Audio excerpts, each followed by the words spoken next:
Si Yu Yong-chol ay pinanganak noong April 18, 1970 sa Gochang County sa South Korea. Walang masyadong impormasyon na binigay tungkol sa naging kabataan ni Yo Yong-chol. Ngunit taong 1988 sa edad na 18 ay nakulong na ito sa kasong pagnanakaw.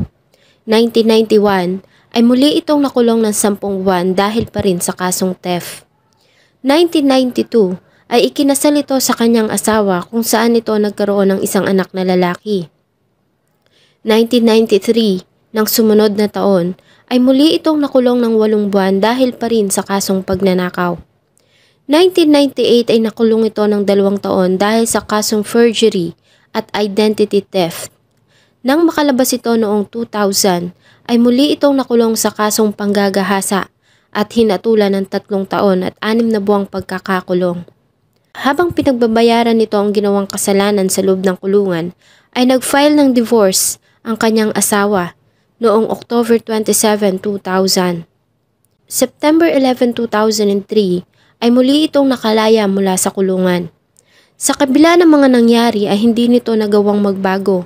Sa halip ay ito pa ang naging simula ng kanyang paghahasik ng kasamaan sa labas ng kulungan.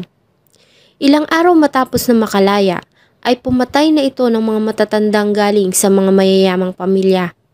Matapos na mabigo sa kanyang pangalawang pag-ibig na isang babaeng bayaran, ay nagbago ito ng target. Mula sa mga matatandang mayaman, ay pumatay ito ng maraming mga bayarang babae.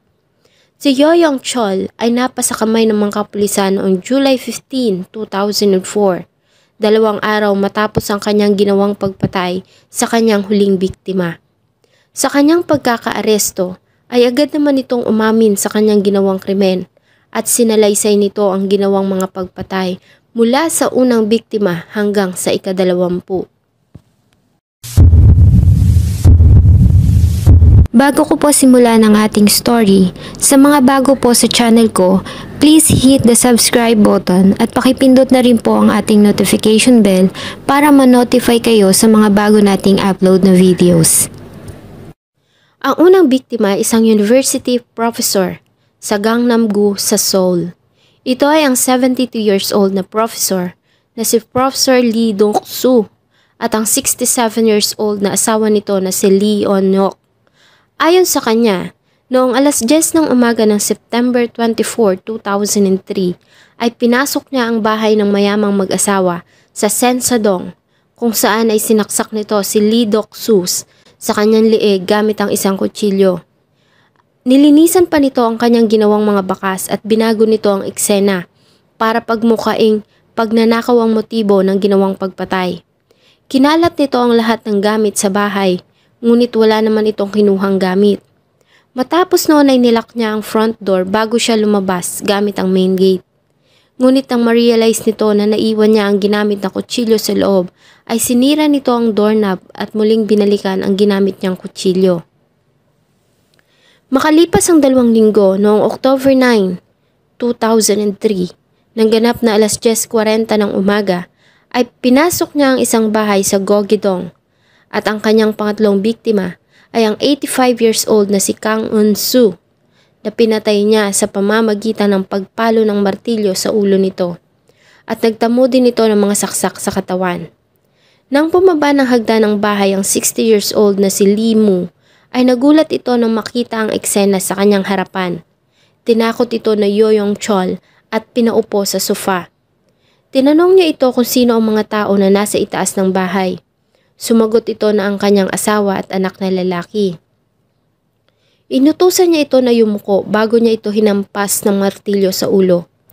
Dahil sa mga narinig na lagabog sa ibaba ay sumunod ang anak na lalaki sa kanyang ina. At nang makababa ito ng hagdan ay bigla itong sinakal ni Yo Yong-chol sa liig mula sa likuran. Bago niya ito hinila. Pinilit niya ang 34 years old na biktima na lumuhod bago niya ito pinalo ng martilyo hanggang sa ito ay mawala ng buhay. Matapos nito ay umakyat siya ng bahay para hanapin ang haligi ng tahanan, ngunit hindi niya ito natagpuan. Muli niyang sinimulang guluhin ang bahay para pagmukhaing itong ninakawan tulad ng kanyang dating ginagawa. October 16, 2003, nang ganap na alas 12:30 ng tanghali, ay pinasok niya ang bahay ng isang milyonaryo sa Samsung-dong, kung saan ay dinatnan niya ang 60 years old na si Yoo Jun-hee na mag-isa. Kinaladkad niya ito sa bathroom kung saan niya ito pinalo ng martilyo hanggang sa mawalan nito ng buhay. Gaya ng dati nitong estilo, ay ginugulo nito ang loob ng bahay para magmukhang pagnanakaw ang motibo ng pagpatay. Nagawa pang maisugod ng hospital si Yoo Jun-hee nang madatnan nito ng anak na humihinga pa, ngunit dineklara ito ng doktor na death on arrival ng 2:00 ng hapon. November 18, 2003, nang ganap na 12:00 ng umaga, ay pinasok ni Yoo Yong-chol ang isang bahay sa Yeouwadong, kung saan ang una niyang naging biktima ay ang 57 years old na katiwala doon na si Bai Ji-hee. Nang makita siya nito ay nagawa pa nitong tanungin kung sino siya. Ngunit agad niya itong tinutukan ng kutsilyo bago pa man ito magawang gumawa ng ingay. Tinanong niya ito kung nasaan ang master's bedroom. Nadatnan niya sa loob ng kwarto ang 87 years old na si Kim Jong-sok na nakahiga sa kama. Pinatay niya ito gamit ang kanyang martilyo. Habang takot naman na niyakap ng katulong ang isang baby, ngunit inagaw ito sa kanya ni Yoo Yong-chol at inilagay sa sofa sa living room, kung saan ay binalot niya ang bata ng blanket para hindi marinig ang pag-iyak nito. Muli siyang bumalik sa master's bedroom at pinatay niya ang katulong gamit pa din ang kanyang martilyo. At gaya ng dati, ay muli niyang ginulo ang mga gamit sa loob ng bahay para palabasin na pagnanakaw ang motibo ng kanyang ginawang krimen. Nang subukan niyang sirain ang safe, ay aksidenteng nasugatan niya ang kanyang sarili na naging dahilan ng pagkalat ng kanyang dugo sa area. Para mabura ang kanyang DNA evidence, ay sinunog niya ang bahay sa pamamagitan ng paglagay ng mga newspaper at damit sa katawan ng mga biktima, bago niya ito inapuyan. Nagawa pa niyang tumayo ng ilang minuto sa labas ng bahay habang hinihintay na masunog ito, ngunit sa di niya alam na kadahilanan ay hindi lumaki ang apoy mula sa loob. Ganun pa man ay nagawa nitong masunog ang mga katawan at ang kwarto sa unang palapag. Ang baby naman ay nakalagtas matapos na ma-rescue ni Jong-suk, ang daughter-in-law ng biktimang matanda. Ang tanging ebidensya na nakuha ng mga pulis sa lugar ay ang bakas ng sapatos at CCTV footage kung saan ay nakita ang suspect na naglakad papalayo suot ang jacket mula sa closet ng mga biktima para itago marahil ang dugo sa damit nito. Dahil sa sunod-sunod na pagpatay ay naging alerto ang mga kapulisan, kaya naman naisipan ni Yoo Yong-chol na lumipat sa isang apartment sa Nogo-san-dong, kung saan ay nagawa nitong magpanggap na isang police officer para makapanloko ng tao at makakolekta ng pera. Dito din ay may nakilala siyang babaeng bayaran na kanyang naging nobya. Tumira silang magkasama ng 2 buwan, ngunit nang malaman nito ang criminal records ni Yoo Yong-chol at ang tungkol sa dati nitong asawa at anak ay iniwan siya nito. At dito na muling pinagpatuloy ni Yoo Yong-chol ang kanyang ginawang pagpatay. March 16, 2004 ay muling sinimula ni Yoo Yong-chol ang kanyang ginawang pagpatay. Ngunit di gaya ng dati ng mga senior at patatandang mayaman ang kanyang pinapatay. Sa pagkakataong ito ay isang bayarang babae ang kanyang naging target. Tumawag siya ng isang bayarang babae para sa isang business trip massage at nagpakilala siya dito na isang officer. Ang 23 years old na si Kwon Jin-hee ang sumagot sa kanyang tawag at dinala niya ito sa kanyang tinitirhan, kung saan ay pinatay niya ito sa pamamagitan ng pagsakal matapos na makipagtalik. Bago niya pinagpira-piraso ang katawan nito gamit ang isang jackknife. Ayon sa kanya ay una niyang pinutol ang ulo nito bago niya ito sinabit sa isang trash can para ma-drain ng dugo. At pinagpira-piraso niya ang katawan nito bago niya inilagay sa 10 maliliit na black na plastic bags at muli niyang sinilid iyon sa 4 na malalaking itim na bags. Matapos ang ginawang pag-iimpake ay sumakay siya ng taxi bago niya itinapon ang remains si Jin-hee sa ilalim ng isang puno sa likod ng Sogang University Library. April 14, 2004 ay pinatay ni Yoo Yong-chol ang 44 years old na si Ah Ji-sun dahil sa binintahan siya nito ng isang peking gamot sa Samyong Building. Matapos na mag-impake ng kanyang paninda, sasakay na sana ang biktima sa kanyang Kia Vista van. Ngunit bigla itong nilapitan ni Yoyong Chol kung saan ay pinakitaan niya ito ng isang peking ID at inakusahan ng violations sa Pharmaceutical Affairs Act. Pinosas niya ito bago niya sinakay sa passenger seat sa sarili nitong sasakyan. Matapos na ipark ang van sa isang orthopedic surgery clinic, ay hinawakan niya ang biktima sa mukha at sinaksak sa leeg at ulo. Nang makitang hindi na ito humihinga, ay nilagay niya ito sa back seat. Ngunit nagawa pa nito na siya ay sipain, kaya naman ay muli niya itong sinaksak sa hita. Bago niya ito tinabunan ng bag at pinalo ng martilyo sa ulo ng 20 beses. Dahil sa nasugatan si Yoyong Chol sa ginawang pagpalag ng biktima, ay naisip niya na sunugin ang van para walang maiwang ebidensya. Tinabunan niya ang katawan ng biktima ng dyaryo at damit at nagtungo sa kanyang apartment para maligo at magpalit ng damit. Bago niya muling minaneho ang van patungo sa Walmido at Incheon. Nang ganap na 1:00 ng madaling araw, ay ginarahe niya ang sasakyan sa pagitan ng 2 tanker trucks at sinubukan niyang pasabugin.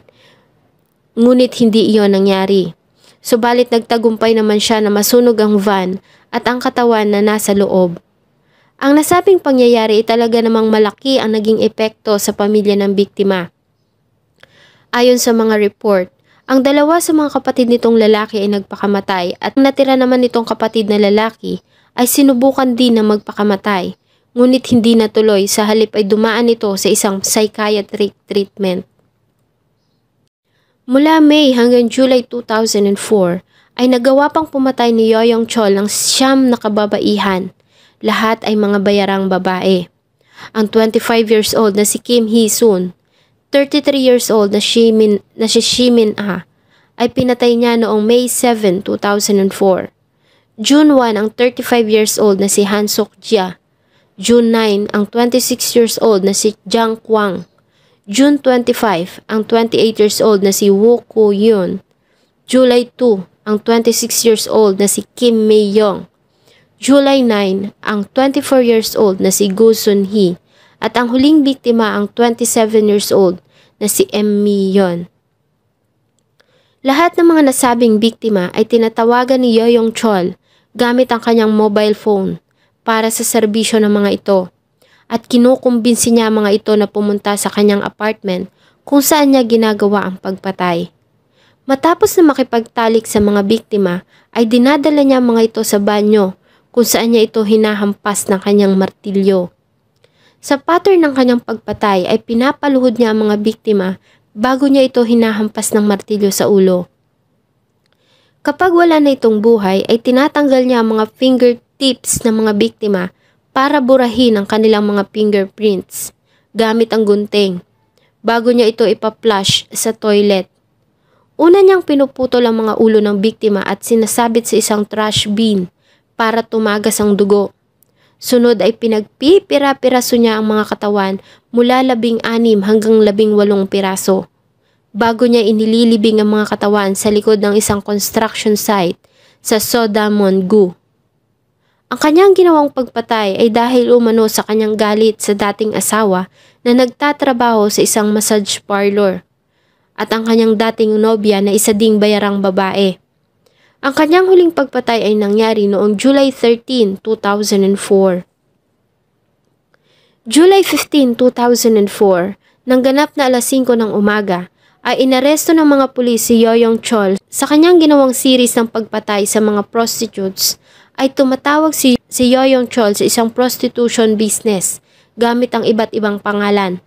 Ngunit ang nasabing mga facilities ay pagmamay-ari ng nag-iisang negosyante na si Mr. No. Ayon kay Mr. No, ay nagtaka siya dahil sa sunod-sunod na pagkawala ng kanyang mga empleyado matapos na makatanggap ng tawag mula sa numerong nagtatapos sa 6523. Tinawagan niya ang katabing massage parlor owners at maging sila ay nagsabi na ilan sa kanilang mga kababaihang empleyado ay bigla ding nawala matapos na makatanggap ng tawag sa isang customer na may numerong 6523. Nang kanilang imbestigahan ang nasabing numero, ay pagmamay-ari ng pumanaw na ina ng isa sa mga nawawalang babae noong June 2004.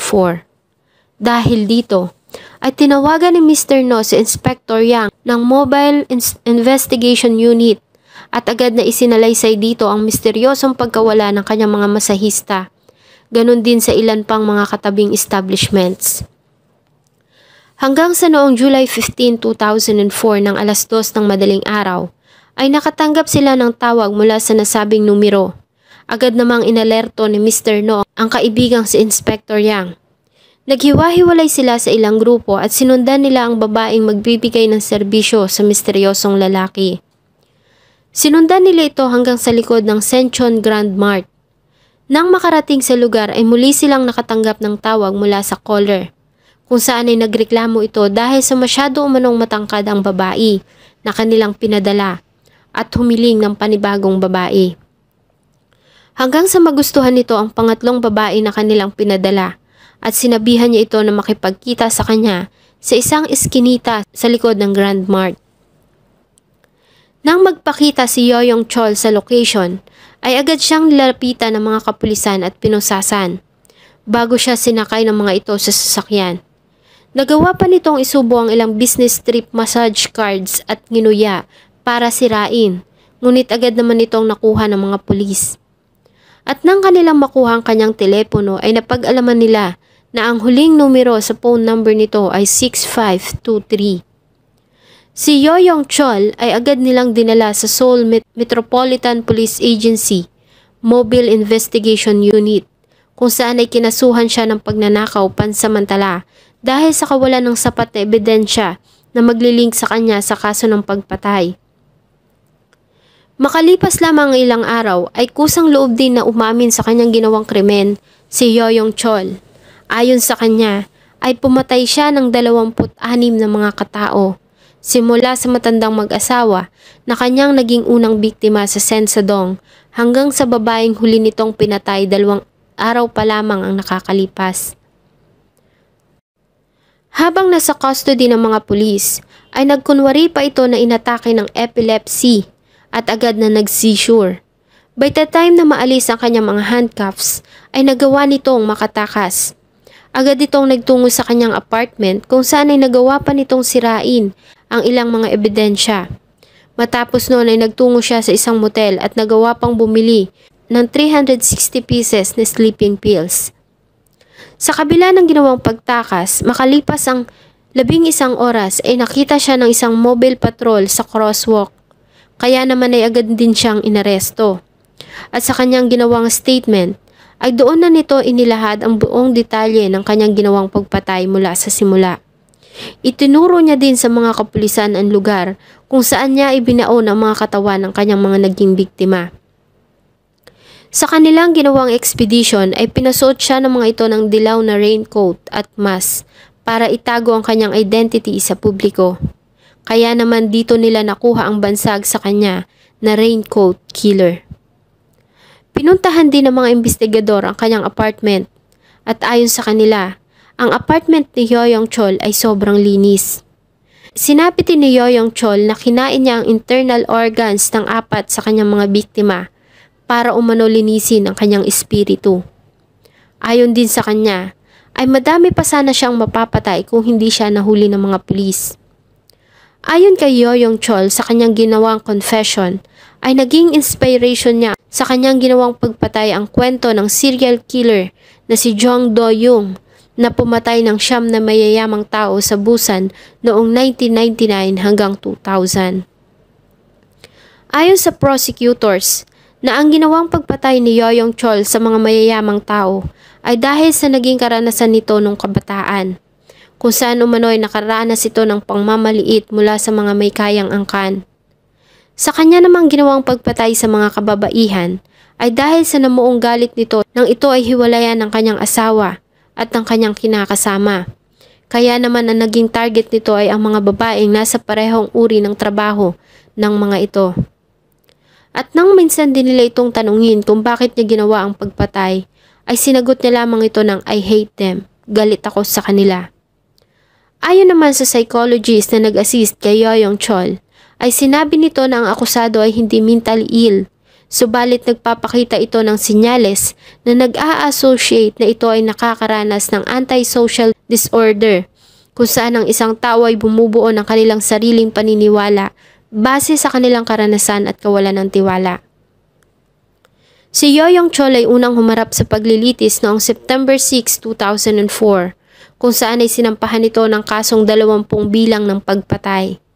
Sa kanyang unang naging pagharap sa hukuman, ay humingi ito ng kapatawaran sa pamilya ng kanyang mga naging biktima. Kasunod ng pagsabing wala siyang intensyon na huminto sa kanyang ginagawang pagpatay kung hindi siya nahuli ng mga pulis. Matapos ang unang pagharap ay tumanggi ito na muling magpakita sa mga paglilitis.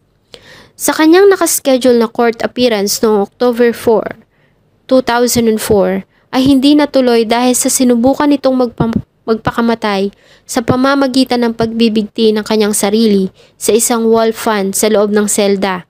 Buti na lamang at nakita siya ng isang jail guard na rumoronda.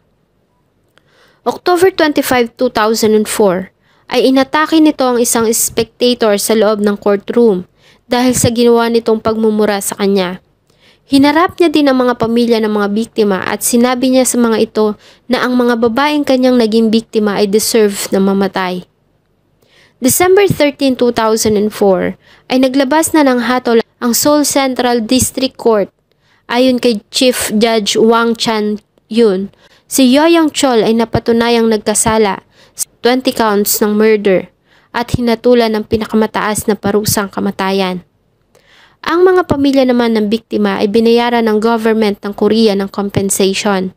May batas kasi sa South Korea na kapag walang kakayahan ng kriminal na i-compensate ang pamilya ng mga biktima, ay ang government nila ang magbabayad nito.